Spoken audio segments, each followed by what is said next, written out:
وقالوا سبحانك لا علم لنا إلا ما علمتنا إنك أنت العليم الحكيم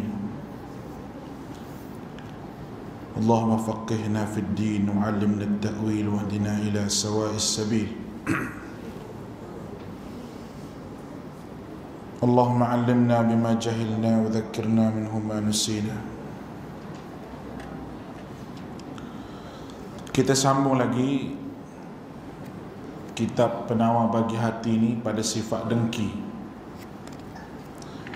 dan kita berada pada amalan bagi penawar sifat dengki ini. Akhir bab bagi sifat dengki ini, itu amalan bagi penawar kepada sifat dengki ini. Kerana setiap penyakit, sama ada zahir ataupun yang batin ini, diberi ubat oleh Allah Ta'ala. Dan penyakit yang zahir, ubatnya mudah untuk dicari. Penyakit yang lebih berat daripada itu, iaitu penyakit batin, penyakit yang ada dalam jiwa manusia.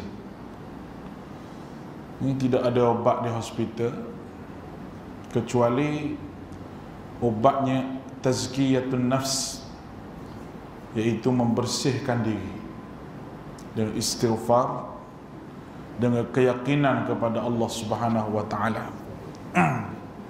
Baik, amalan yang perlu dilakukan adalah seorang itu perlu mengetahui hukum disebabkan dengki itu, serta setiap perkataan dan perbuatan yang boleh menyebabkan kedengkian itu berlaku. Apabila seseorang itu mengetahui perkara itu, maka setiap tingkah lakunya perlu bertentangan dengan perkara itu, maka mengelakkan daripada terjadinya perasaan dengki terhadap orang lain.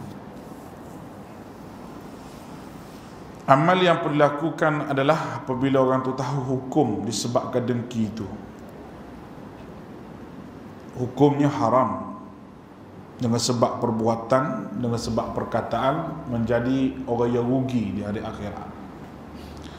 Kerana ada al-hiqdu atau al-hasadu, iaitu dengki yang ada dalam hati. Yang kita sebut pada bulan lepas, ibarat api dalam sekam, dia panggil.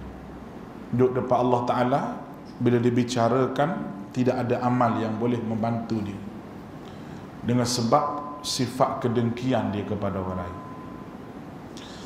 Antara amalan yang boleh dilakukan dengan memuji orang yang dengkinya, serta menzahirkan perasaan sukacita dan gembira dengan nikmat yang dimiliki oleh orang lain, serta merendah diri. Di antara amal yang boleh membantu supaya tak dengki ni, kita puji orang yang kita rasa nak dengki dengan dia. Pujian yang ikhlas, pujian yang ikhlas. Kerana ada orang yang puji dengan tujuan nak suruh orang puji dia balik. Ada orang yang merendah diri dengan tujuan nak suruh orang puji dia. Ada juga. Dia kata, saya biasa-biasa je, dia kata. Padahal nak suruh orang jet dia lah. Orang kata, macam mana awak boleh biasa, awak ni begini. Dia nak dengar tu. Lalu dia katalah, saya ni biasa je, dia kata. Tak ada apa pun. Sahabat Nabi SAW, dia puji orang dan dia merendahkan diri dengan benar, dan memang itulah sifat dia. Rasulullah SAW pernah puji Abu Musa Asy'ari. Rasulullah kata bahawa kamu, wahai Abu Musa, diberi seruling daripada seruling Nabi Dawud. Oleh kerana baca Quran hebat. Walaupun Rasulullah paling betul baca Quran, tapi sifat Nabi ni dia suka dengar orang baca Quran. Sifat ni mesti ada dalam diri kita. Walaupun kita pandai baca Quran dah, tapi kita kena ada sifat nak dengar orang lain baca Quran. Dan Rasulullah sebut pada Abu Musa, aku dengar kamu baca Quran semalam. Abu Musa kata, kalau aku tahu kamu dengar Rasulullah, aku akan memperelokkan lagi bacaan aku khas untuk kamu. Itu pujian di antara Nabi dan sahabat, betul-betul ikhlas dalam memuji. Hal yang demikian boleh menyebabkan musuhnya bertukar menjadi kawan. Musuh nak jadi kawan ni payah, kecuali apa? Allah Ta'ala sebut dalam Al-Quran. Apa dia kata Allah? Idfa' billati hiya ahsan fa idza alladhi bainaka wa bainahu adawatun ka'annahu waliyyun hamim. Allah Ta'ala sebut dalam surah Fussilat ayat 34, iaitu tolaklah kejahatan yang ditujukan kepadamu dengan cara lebih baik. Orang buat jahat kepada kita, kita tolak dengan baik. Allah, agama aja sampai begitu. Lepas pada ayat tu ayat apa? Wa ma yulaqqaha illa alladhina sabaru. Tak boleh buat benda ni kecuali orang sabar. Nah, memang kena sabar.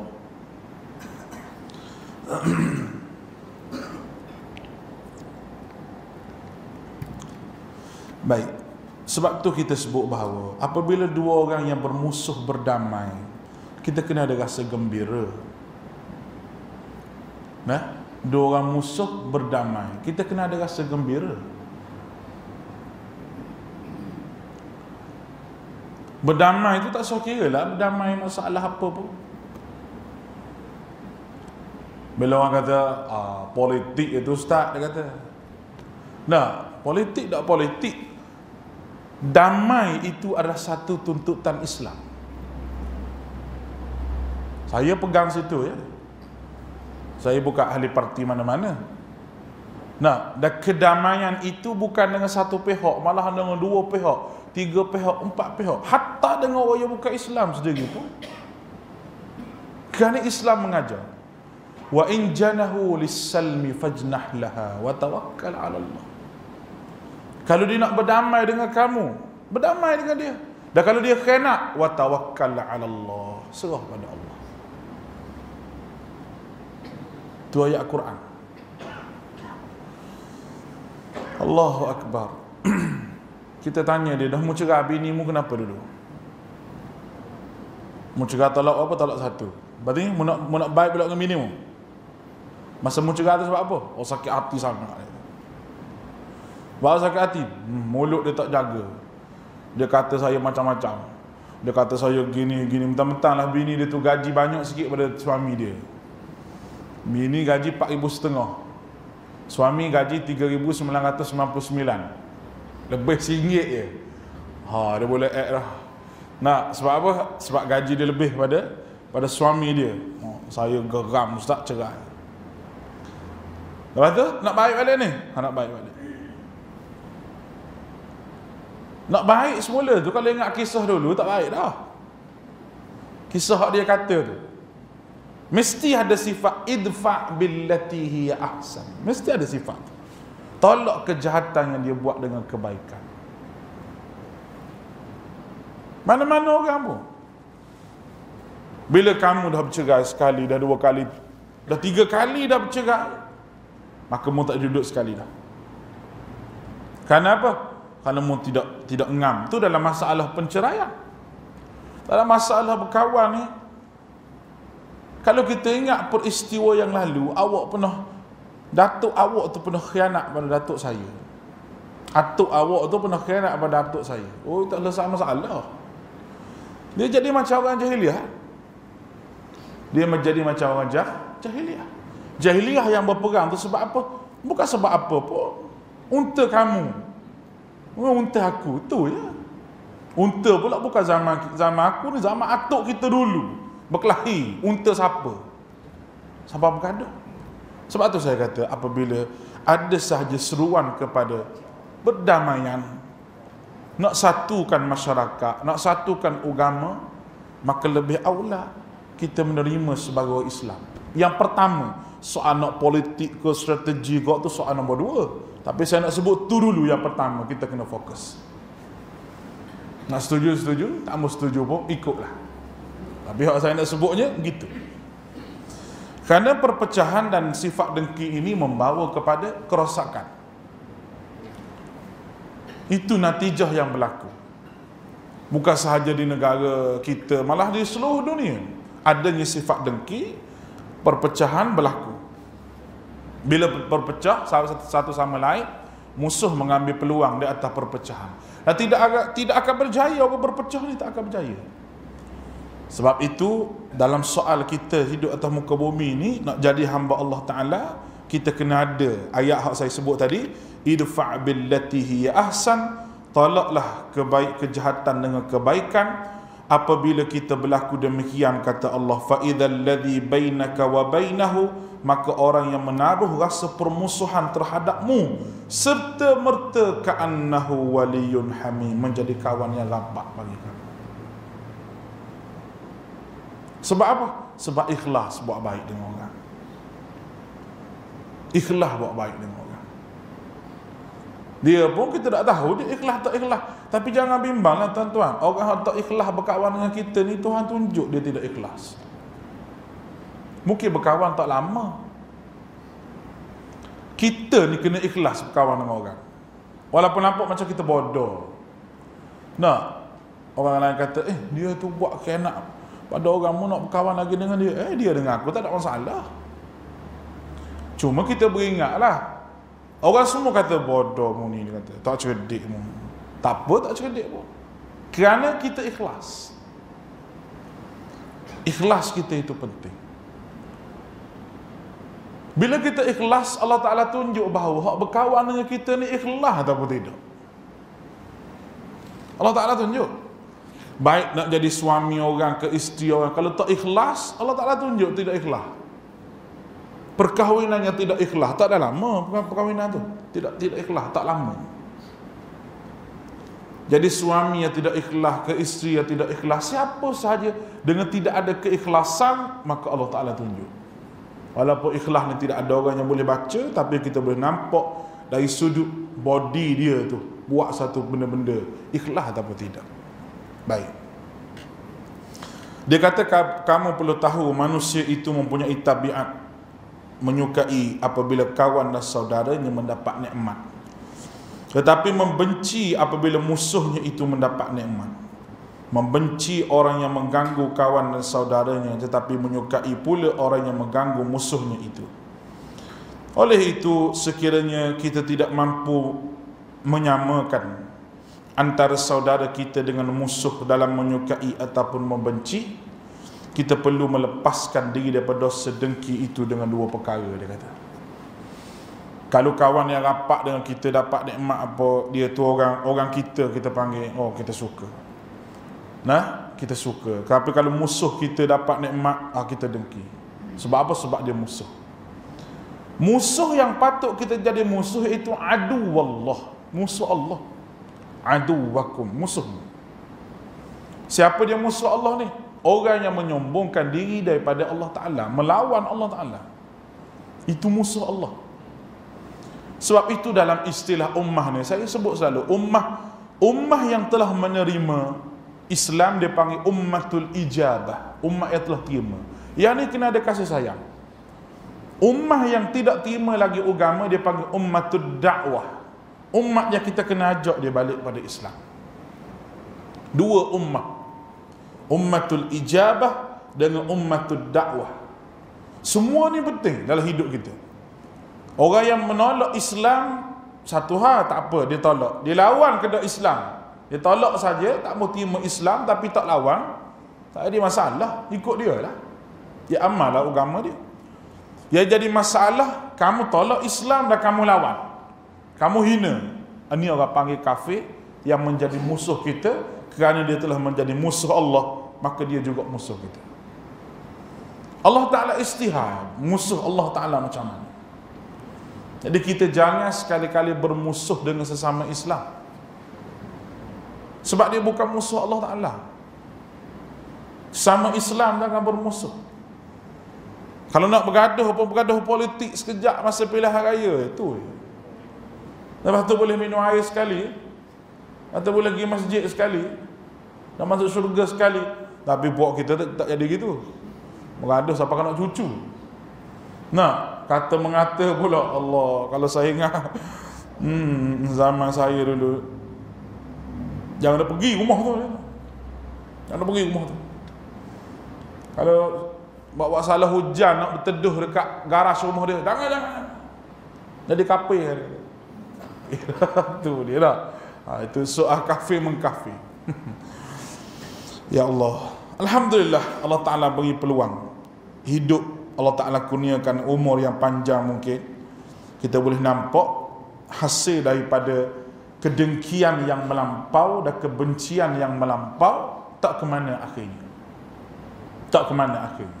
Sebab tu sesama Islam, walaupun kita bergaduh macam mana pun, dia adalah bergaduh dalam masalah ijtihad sahaja. Tu je. Berkelahilah masalah ijtihad. Masalah bacaan politik ke, masalah ijtihad fiqh ke, tidak memutuskan silaturahim sama Islam. Tapi bergaduh dengan orang kafir dalam isu akidah, ini bergaduh besar. Lepas tu kita kena pandai beza di antara musuh dengan kawan. Kita kena pandai beza. Barulah hidup kita ni dirahmati Allah Ta'ala. Kita takut musuh kita, tu jadi kawan kita. Ni kawan kita, sedangkan dia musuh kita, ni jadi kawan rapat kita. Ni sepatut jadi kawan, ni jadi musuh ketak bagi kita. Jangan. Akhirnya siapa yang rugi? Rugi dunia, rugi akhirat. Baik. Jangan menzahirkan sifat dengki itu dengan lidah anggota ataupun setiap pekerjaan lakukan. Hadis dijelaskan Nabi SAW, 3 perkara yang tidak selamat oleh umat ini, itu sifat dengki, buruk sangka, mengambil sial daripada petanda-petanda tertentu, iaitu mengambil sial daripada burung. Uni nasib dia panggil, tidaklah aku khabarkan kepada kamu tempat keluar daripadanya. Sahabat bertanya, khabarkanlah olehmu ya Rasulullah sallallahu alaihi wasallam. Baginda berkata, apabila kamu mempunyai sangkaan jahat terhadap sesuatu, maka janganlah kamu tahqiqkan, iaitu jangan kamu melakukan perkara dituntut dalam sangkaan jahat kamu itu. Bahkan kamu perlu berhenti daripada memutuskan tentang terhadap seseorang, maka janganlah kamu melampauinya, iaitu jikalau terdapatlah hati kamu sesuatu yang boleh menyebabkan dengki, jangan kamu melakukannya. Dan apabila kamu bercanding, dia panggil canding ni, iaitu mengambil sial daripada binatang, daripada burung, maka kamu perlu melaluinya mengikut tujuan asal, iaitu jangan kamu kembali sebagaimana amal-amal orang jahiliyah. Hadis ini ditakhrij oleh Al-Hafiz Abdul Rahman Ibn Umar Al-Asfahani daripada Hasan Basri. Hadis dinamakan hadis mursal kerana tabi'in dia melaporkan hadis tersebut kerana tabi'in melaporkan hadis daripada Nabi tanpa perantaraan sahabat. Baik. Hadis ini dilemahkan oleh Albani. Membenci diri kita sendiri daripada menyukai hilangnya nikmat yang diberikan Allah Ta'ala. Maka kita dengki pada orang ni dengan tujuan supaya nikmat yang Allah Ta'ala bagi kepada dia tu hilang. Cuba kita benci diri kita sendiri supaya nikmat yang Allah Ta'ala bagi pada kita ni hilang. Saya kita tak benci diri kita. Sebagaimana kita tidak mahu orang buat kepada kita perkara-perkara yang tidak baik, begitulah kita jangan buat kepada orang lain. Ini ajaran agama. Sebagaimana seorang Islam itulah, dia masuk Islam, dia bagi tahu Nabi SAW, benda lain dia boleh tinggal Rasulullah, tapi berzina tak boleh tinggal. Rasulullah bagi tahu tak boleh tinggal berzina. Macam mana kalau orang berzina dengan adik kamu? Dia kata marah dah. Orang berzina dengan adik kamu, kamu boleh marah dah kamu berzina dengan orang tu? Mana ada orang dia tidak mak, orang dia tidak adik, orang dia kakak orang, mestilah dia ada keluarga. Dia berhenti berzina. Ini psikologi yang dimainkan oleh Nabi SAW. Baik. Itu bab dengki. Sekarang kita masuk bab yang ke-11, kedekut dan sayang kepada harta. Bab kedekut. Orang kita ni kalau kedekut aji bakhil dia kata.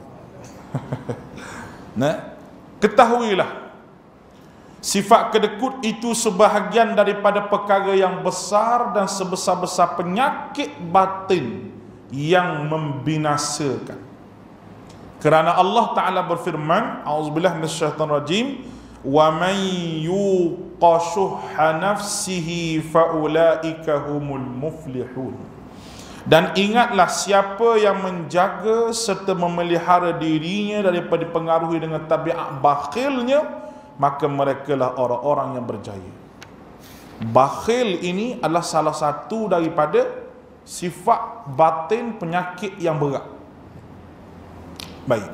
Sebagaimana yang telah saya sebut dalam kuliah sebelum daripada ni, bakhil lawannya boros. Kita hendaklah berada di antara kedua-dua itu. Boros sangat tak boleh, jadi membazir. Bakhil jadi kedekut lah, orang panggil bakhil kedekut ni. Kita kena ada di antara dua. Walladzina idza anfaqu lam yusrifu wa lam yaqturu wa kana baina dzalika qawama. Allah Taala sebut, mereka yang menginfakkan harta mereka, belanja harta mereka, lam yusrifu, mereka tidak boros, wa lam yaqturu, mereka tidak bakhil, mereka berada di antara kedua-dua, iaitu di antara bakhil dan juga boros. Kita kena pandai lah nak ejah macam mana nak suruh duduk tengah-tengah tu. Cara macam mana? Caranya untuk menilai di antara kemahuan dan keperluan. Kemahuan dan keperluan. Kalau keperluan, tak apa buat lah keperluan. Nak buat besar rumah ni, saya nak besar rumah. Rumah berapa bilik dah? Ada 6 bilik. Nak besar lagi pakcik? Besar lagi apa? Anak cucu balik setahun sekali. Setahun sekali anak cucu balik, bukan hari-hari. Nak? Lepas-lepas dia buat rumah semua, anak cucu pun balik Kuala Lumpur. Dia duduk 2 orang tu. Hak bilik lagi, 1 bilik dia guna. Hak bilik lain tu cicak duk main. Nak pergi mari dengan tikus 2-3 ekor. Dia duduk 2 orang tu. Ada dah dapur satu ni, dapur dia dah. Ni dapur kering, nak buat dapur basah. Makan di kedai. Dapur 2, dapur kering 1, dapur basah 1. Dah haji makan di mana? Makan di kedai, dia kata ustaz. Duduk 2 orang. Dah, apa guna kering, apa guna basah? Nampak ni? Sebab tu kita ngaji kitab tasawuf ni banyak kena tanya ke Tuhan ni. Banyak kena tanya, termenung kadang-kadang. Hak mengajar sendiri pun penuh. Macam mana? Tak. Tuhan tanya banyak kita. Keperluan dengan kemahuan. Rupanya hidup kita ni banyak kemahuan daripada keperluan. Kalau fashion, Allah minat fashion, minat pakaian dah. Fashion ni dia sebulan dia keluar fashion baru, sebulan dia keluar fashion baru. Tanya orang perempuan, dia tahu fashion tudung. Fashion tudung tak? Dia bukan tudung gitu daripada tahun 80-an sampai sekarang. Tak. Dia ada fashion baru. Masalah fashion tu fashion lah. Hak lama tu nak tinggal mana? Nak bagi pada siapa hak lama? Lah sekali buat baru nangka. Buat nangka tu dah. Ambil tudung baru tu. Buat balut harum manis. Bermakna di antara keperluan dan kemahuan kita tak pandai nilai ni, kita akan jadi bakhil ataupun kita akan jadi boros. Tu dia punya usul kepada tajuk ni, nak mudah kita faham. Dalam bab apa sahaja, duit ada di tangan ni, tengok kereta mahal-mahal. Dah kereta ni bukan keluar jenama tu je sepanjang tahun. Ni ada jenama-jenama lain. Ada sahabat seorang dia minat Mercedes. Keluar Mercedes baru, beli Mercedes baru. Keluar Mercedes baru, beli Mercedes baru. Hak lama jual, hak lama jual, hak lama jual. Boleh tahan sikit sebab dia jual. Sebab dia jual, boleh tahan sikit. Ni beli banyak-banyak nak letak. Ada seorang lagi tu jenis suka beli kereta, dia buat parking bawah rumah dia. Parking bawah tanah. Saya kata buat benda kereta banyak-banyak ni, dia kata dia minat nombor plate. Nombor plate tu boleh jadi dia baca depan malaikat tu lepas dia dalam kubur. Ada 1, ada 12, ada 13 sampai 40 ribu lah. Itu minat nombor. Tidak ada kelebihan apa pun pada nombor tu. Bermakna itu kemahuan, bukan keperluan. Itu kemahuan, bukan keperluan. Banyak kita akan kena tanya depan Allah Ta'ala jikalau kita ikut kemahuan. Kemahuan makna nafsu. Makna nafsu. Sebab tu kita kena pegang betul-betul harta kita, jangan sampai dia kawal kita, biar kita kawal dia. Harta dunia ni adalah genggaman kita ni. Kalau kita kawal dia dengan agama, kita selamat. Tapi jangan dia bagi dia yang kawal kita. Tak sempat nak mari masjidnya, tak sempat nak mari mengaji, tak sempat. Semua tak boleh pula. Sebab ada apa? Dunia sedang mengawal kita. La hawla wala quwata illa billah. Allah Ta'ala sebut lagi, وَلَا تَحْسَبَنَّ الَّذِينَ يَبْخَلُونَ بِمَا آتَاهُمُ اللَّهُ مِنْ فَضْلِهِ وَهُوَ خَيْرًا لَهُمْ بَلْ هُوَ شَرٌّ لَهُمْ سَيُطَوَّقُونَ مَا بَخِلُوا بِهِ يَوْمَ الْقِيَامَةِ. Surah Ali Imran ayat 180. Jangan menyangka bahawa kedekut itu memberi kebaikan kepada mereka. Jangan kamu sangka kamu kedekut beri kebaikan pada mereka. Sebaliknya ia adalah satu kejahatan bagi mereka. Harta yang mereka simpan tidak dikeluarkan nafkah, ini zakat, akan dijadikan kalung di leher mereka pada hari kiamat daripada neraka Allah. Ini benda harta hak bakhil ni. Natijahnya apa? Kita duk fikir bila kita bagi pada orang, bermakna harta kita kurang lah. Sebab kita yang cari, letih kita. Tu fikir orang yang sekadar dunia je. Tapi kalau orang fikir banyak lagi, harta hak kita pun Allah Ta'ala bagi. Kalau Allah Ta'ala sekat harta tu, kita tak boleh nak buat apa. Sebab itu lafaz Allah Ta'ala sebut dalam Al-Quran, wa anfiqu mimma razaqnakum. Kamu kena beri benda yang aku beri pada kamu. Bermakna hak ni bukan hak kamu, ni hak aku. Aku yang beri. Kalau aku tak bagi kamu, miskinmu, susahmu. Walaupun kerja sama letih pun susah. Kenapa? Kerana aku tak bagi. Bermakna sifat tidak boros dan tidak kedekut ni dia datang daripada kesedaran, keyakinan bahawa Allah yang beri rezeki. Tauhid juga duduk situ. Kalau tidak, dia akan jadi macam biasa. Dia nak bagi kat orang pun rasa bagi RM5 kan? Banyak. RM1 sudah. Hidup daripada dulu sampai sekarang RM1 tu bagi. Lepas tu dia kata pula RM1 tak apa ustaz, ikhlas dia kata. Kalau bagi banyak takut riak. Pandai dia. Dia bagi banyak takut riak pula dia kata. Bagi RM1 je. Jawab depan Allah. Nak jawab macam mana? Allahu Akbar. Sebab itulah zakat itu adalah Islam. Kerana zakat itu sifatnya membersihkan harta itu. Nabi bersabda, iyyakum was-suhha fa innama halaka man kana qablakum bis-suh. Jauhi diri kamu daripada sifat kedekut, kerana sifat kikir, kedekut itu hanya membinasakan umat terdahulu daripada kamu. Contohnya Qarun. Terdapat 3 sebab yang membinasakan diri kamu, kata Nabi lagi, iaitu sifat kedekut, diturut keinginan yang diikut, berasa takjub dengan diri sendiri. Ini membinasakan kamu. Apa dia Nabi sebut? Kita tengok tadi sifat kedekut yang kamu ikut perasaan kedekut itu. Sifat itu. Yang kedua, kamu nak kemahuan yang kamu ikut. Yang ketiga, kagum rasa takjub dengan diri sendiri. Nyakit takjub dengan diri sendiri. Bahasa kita lah reti, bahasa kita lah pandai, bahasa kita segala-galanya, biar bodoh macam lembu pun duk bahasa pandai. Masalah tu masalah.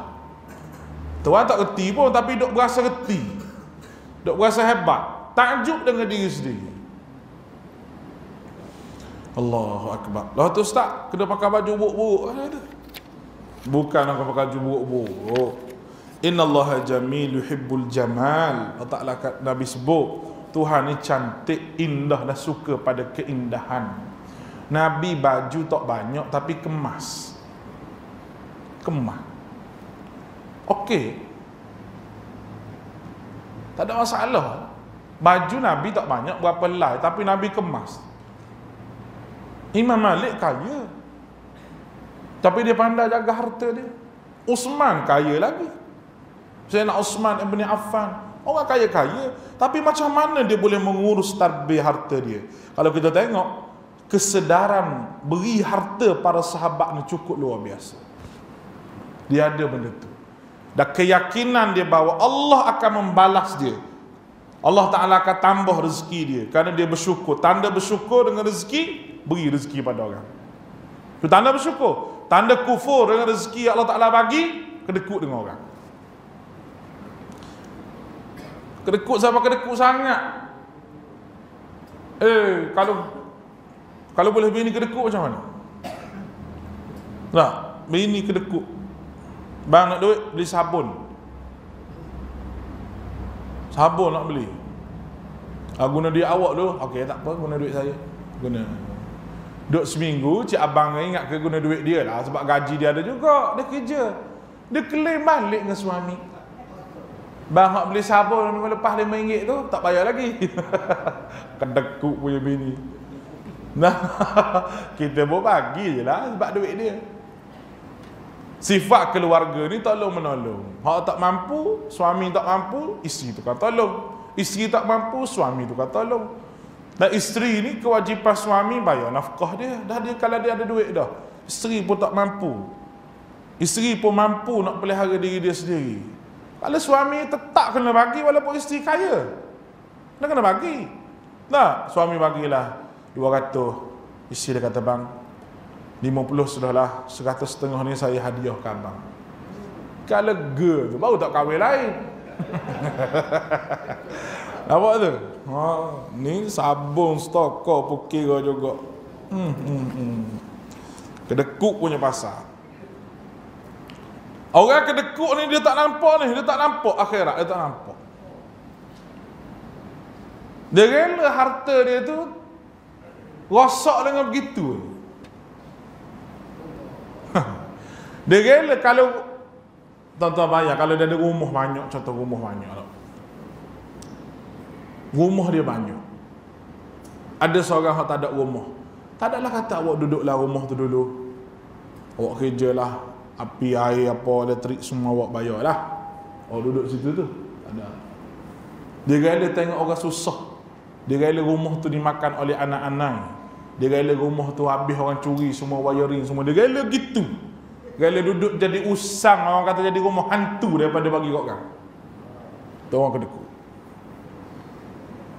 Wujud ke tak benda tu? Ada. Dia rela benda tu dimusnahkan oleh zaman, oleh masa daripada dia bagi pada orang lain. Itu sifat orang kedekut. Allahu Akbar. Orang nak buat masjid. Masjid ni nak buat masjid lah.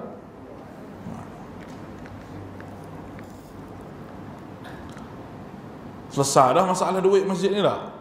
Tak ada masalah dah. Kalau tak ada duit lagi, nak suruh tuan-tuan semua lah awak keluar.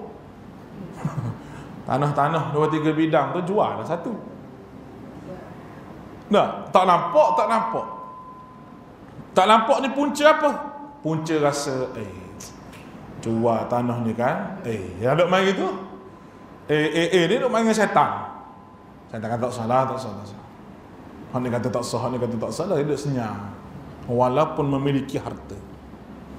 Payah tuan-tuan, payah nak bagi kat orang sifat payah, bukan sifat mudah. Hatta kita nak beri makan kepada orang. Orang yang tak nampak nak beri makan pada orang ni pahala besar. Dia duduk minum air, kawan dia tunggu, kawan dia bayar. Senyap. Lagi kawan dia tak bayar lagi tu tak bergerak. Kadang-kadang dia kata, oh, beg duit tinggal, minta maaf. Kawan dekat 20 tahun, beg duit tak bawa selalu beg duit. Lah, minta maaf, dia kata beg duit tertinggal. 20 tahun dah mu kawan dengan aku ni. Kita bersaing 20 tahun dah. Beg duit tertinggal. Bukan kita nak makan harta dia, tapi nak kata kedekupnya dia tu. Dia tak nampak Nabi kata at'imut ta'am, beri makan kepada orang. Dia tak nampak. Besar pahala beri makan kepada orang. Sehingga kau tak tahu siapa dia bayar. Kita pernah lah duduk di kedai ustaz, orang bayar lah. Kata siapa dia bayar? Ni orang tadi. Orang mana duduk meja tu. Saya tak kenal dia. Dia bayar. Kita pun doa kepada dia. Allahumma ta'im kama ta'amana wasqi man saqana. Ya Allah, berilah makan kepada dia. Berilah minum kepada orang yang beri minum pada aku. Beri makan pada orang yang beri makan pada aku. Doa orang apabila kita belanja orang, doa dia tu. Betul? Dan kebanyakannya anak murid yang belanja ustaz. Ustaz pun nak belanja juga. Ustaz kena belanja juga. Jangan bagi anak murid dia belanja dia.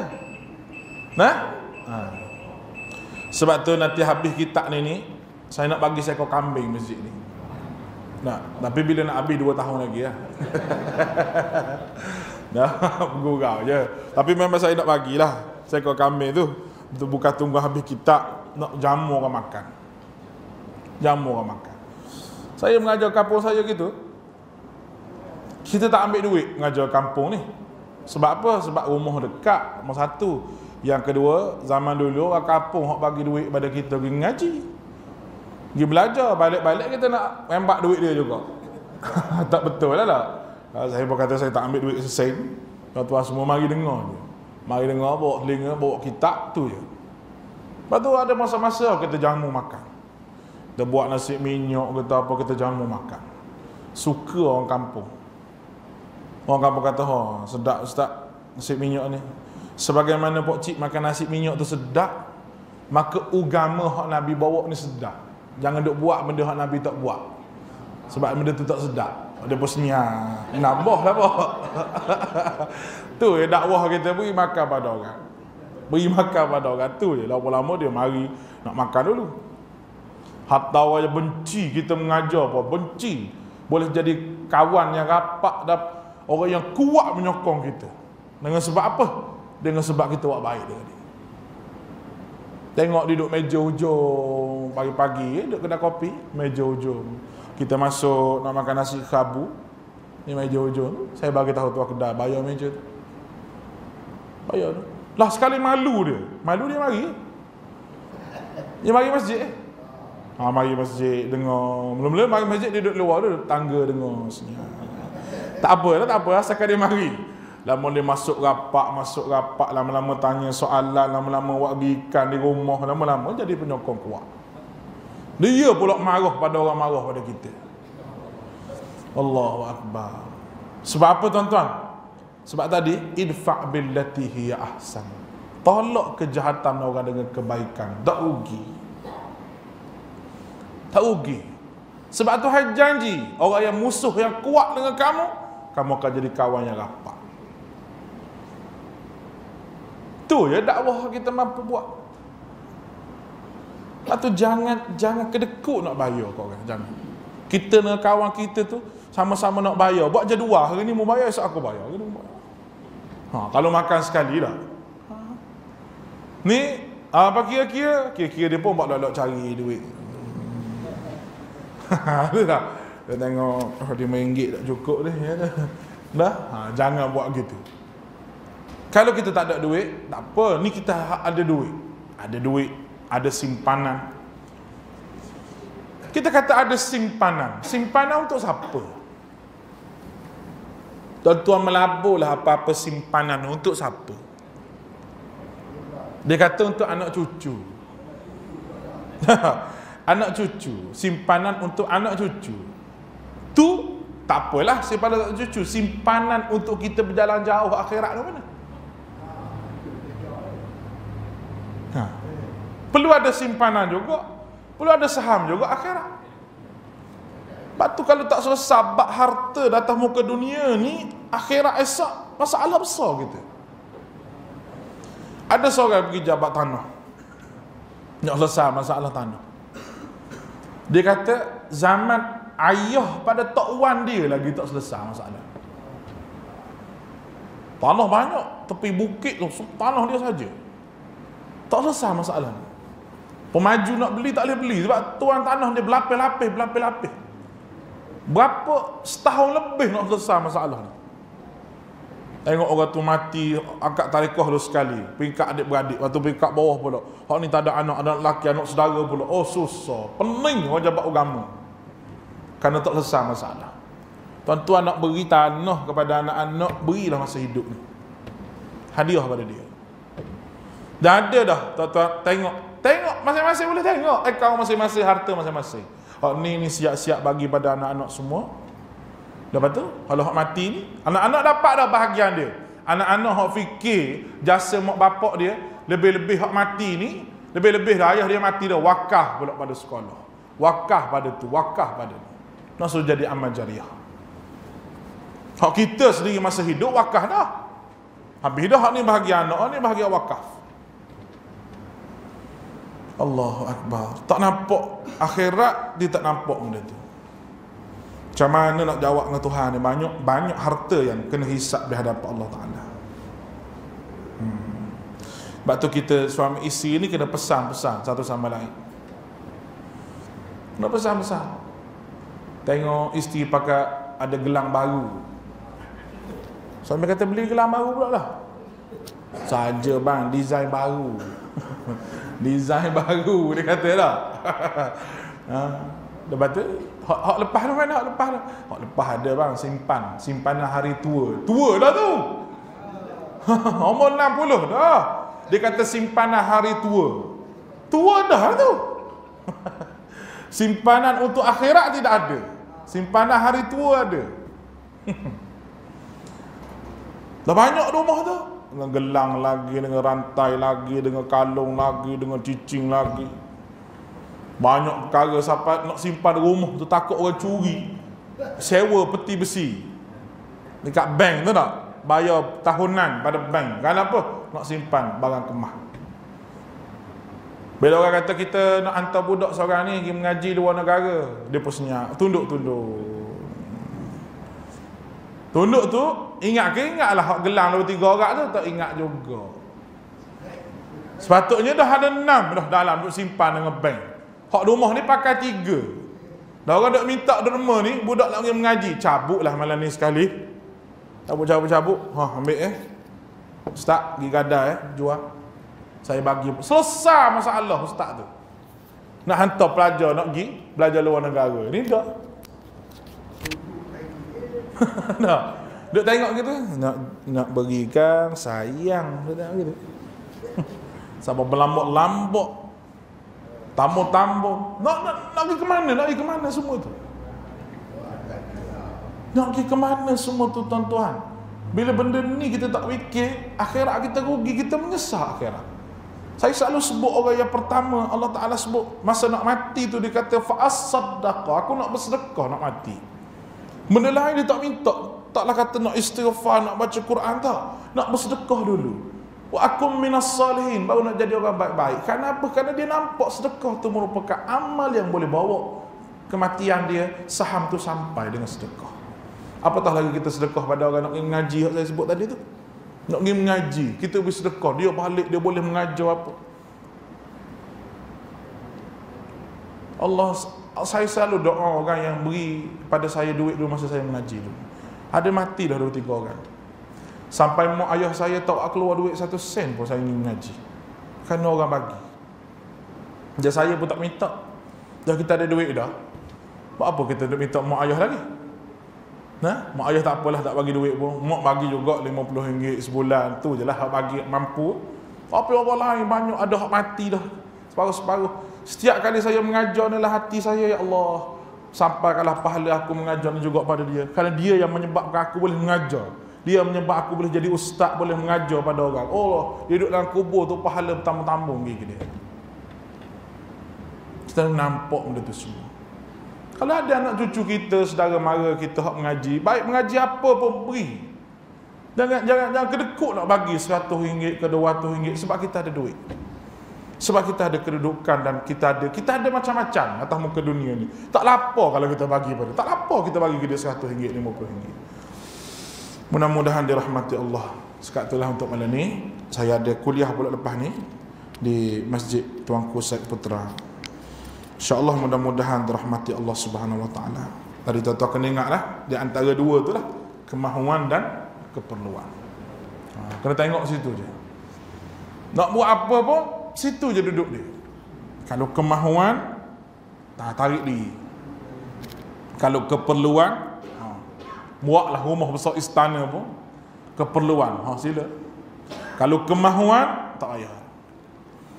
Kemahuan ni biasa duduk dengan syaitan. Syaitan tengok, comel juga awak gini, elok juga awak gini. Syaitan duk mari ya, okey juga awak gini ni. Ada benda juga orang tengok juga buat gini kita dia pun buat dengan kemahuan dia, bukan keperluan. Dan saya ditipu oleh syaitan. Syaitan pun bersorak sebab kita buat kerana kemahuan, kerana nafsu kita. Wa ila liqa wa fawwidu amri ila Allah innallaha ma'as sabirin. Wa fawwidu amri ila Allah innallaha basirun bil ibad. Assalamualaikum warahmatullahi wabarakatuh. Bismillah.